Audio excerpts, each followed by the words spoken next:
আসসালামু আলাইকুম। এক বিজ্ঞানী একবার একটা এক্সপেরিমেন্ট করার জন্য একটা বড় খাঁচার মধ্যে ৬টা বানর রাখলো এবং ওই খাঁচার এক কোণে বেশ কিছু কলা রাখলো। তবে এখানে যে কাজটা করলো সেটা হচ্ছে বানররা যখন কলার দিকে যাবে তখন বাহির থেকে একটা গরম পানির স্প্রে বানরদের উপর ছিটানো হবে। এটা ছিল একটা এক্সপেরিমেন্ট। তো পুরোটা শুনলে বুঝতে পারবেন। তো বানররা মূলত কি হয়, কলা দেখলে বানররা ছুটে যাচ্ছিল কলার দিকে। যখনই কলার দিকে যাচ্ছিল তখন বাইরে থেকে গরম পানির স্প্রে করতেছিল। একবার গেল, দুইবার গেল, তিনবার গেল, বারবার যাচ্ছে। তো বানরদের উপরে গরম পানির স্প্রে করা হচ্ছে। তো বানররা ভাবলো কলার কাছে গেলে গরম পানির স্প্রে চলে আসবে। তো সেদিনের মতো বানররা চেষ্টা করলো না। পরের দিন আবার নতুনভাবে বানররা চেষ্টা করলো যাওয়ার। তো আবার গরম পানির স্প্রে দিল বিজ্ঞানী। তো এইভাবে একদিন, ২ দিন, ৩ দিন যাওয়ার পরে বানররা বুঝে গেল যে কলার কাছে যাওয়া মানে গরম পানির স্প্রে চলে আসবে বা গরম পানি গায়ে চলে আসবে। এভাবে ১ মাস তাদেরকে বিভিন্ন খাবার দিল, কিন্তু ওই কলার কাছে গেলে গরম পানির স্প্রে দিচ্ছে, যার কারণে তারা ধীরে ধীরে যাওয়া বন্ধ করলো। ১ মাস পরে বিজ্ঞানীটা সেই খাঁচা থেকে ২টা বানর সরিয়ে নতুন ২টা বানর যুক্ত করলো।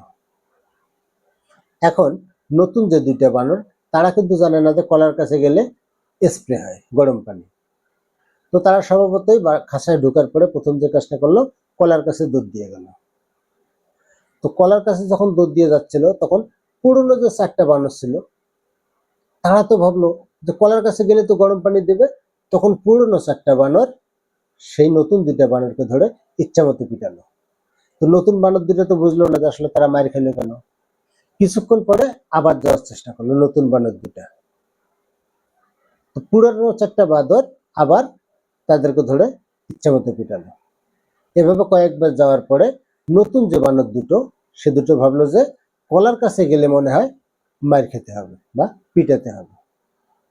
তো পুরনো ৪টা বানর তারা জানে যে কলার কাছে গেলে গরম পানি স্প্রে আসবে, আর নতুন ২টা বানর তারা জানে যে কলার কাছে গেলে মার খেতে হবে বা মার দিতে হবে। এইভাবে কিছুদিন যাওয়ার পরে বিজ্ঞানী কি করলো, পুরনো ৪টা বানর যে ছিল ওর মাঝ থেকে আরো ২টো বানর সরিয়ে ফেললো এবং নতুন ২টা বানর ওখানে অ্যাড করলো।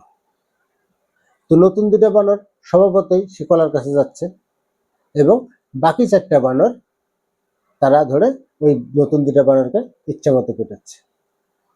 আস্তে আস্তে এভাবে কয়েকবার চলার পরে সর্বশেষ যে ২টা বানর আসলো, অর্থাৎ নতুন বানর ২টা, তারা কিন্তু জানলো যে কলার কাছে গেলে মার দিতে হয়।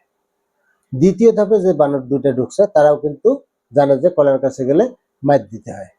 কিন্তু প্রথম ধাপে যে ৬টা বানর ঢুকছিল তাদের মধ্যে যে ২টা বানর এখনো খাঁচার মধ্যে আছে, তারা জানে যে কলার কাছে গেলে গরম পানি স্প্রে আসবে। এভাবে কিছুদিন যাওয়ার পরে বিজ্ঞানী প্রথম ৬টা বাঁদর থেকে যে ২টা বাঁদর অবশিষ্ট ছিল সেই ২টা বাঁদর সরিয়ে নিল এবং নতুন আরো ২টা বাঁদর ওই খাঁচার ভিতর দিল। তো নতুন খাঁচার ভিতরে আসার পরেই তারা ওই কলার দিকে যাচ্ছিল এবং ৪টা বানর তাকে ধরে পিটাচ্ছিল। এইভাবে তারাও কিন্তু বুঝে গেল যে কলার কাছে গেলে মার খেতে হয় বা মার দিতে হয়। তো প্রথমে যেটা হতো, কলার কাছে গেলে গরম পানির স্প্রে চলে আসবে, আর এখন যেটা হচ্ছে কলার কাছে গেলে মার খেতে হবে। তো অরিজিনাল যে বিষয়টা সেটা কিন্তু আর কেউ জানে না, অর্থাৎ এখন যে নতুন মানুষ ছয়টা আছে তারা কিন্তু এই গরম পানির বিষয়টা জানেই না।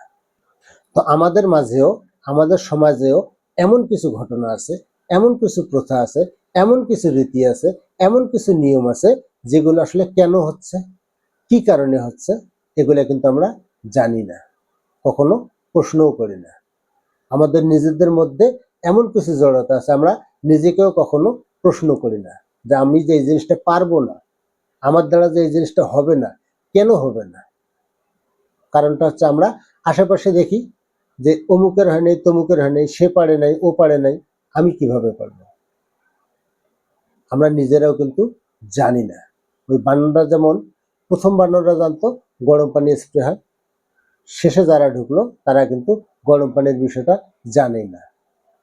ঠিক সেরকম যারা ব্যর্থ হয়েছে আমরা তাদের দেখে চেষ্টা করা বন্ধ করে দিই বা তাদের মতো করে আর ভাবতে পারি না যে না, ওখানে গেলে ওই কাজটা করলে আমার ব্যর্থ হওয়ার সম্ভাবনা বেশি। কিন্তু আমরা কখনো এটা বোঝার চেষ্টা করি না বা এটা জানার চেষ্টা করি না যে সে কেন ব্যর্থ হয়েছিল। সে যেসব কারণে ব্যর্থ হয়েছিল এই কারণগুলো যদি আমরা খুঁজে বের করতে পারি বা জানতে পারি তাহলে কিন্তু আমাদের সফল হওয়ার সম্ভাবনাটা অনেক বেশি।